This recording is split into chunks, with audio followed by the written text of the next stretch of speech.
Yo, what's up mga dagsa? Good morning ug maayong udto sa tuwan tanan. So karon kadto mga dagsa, padulong ta sa lugar nga wala mo kay padulong ta og kampre mo payag paulayan. So siyempre tanawa lang na ninyo ang lugar mga dagsa. So grabe siya kabugnaw, halata naman kayo nga bugnaw kayo galasgawa lagi.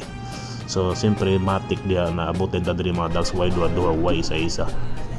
Tanawa lang na yung location mga dagsa. So bagsig pa sa imong ex galasgawa lagi, bugnaw pa sa piling sa imong ex galasgawa lagi. So yun lang mga daks, tama na plastikan, relax lang mo dyan.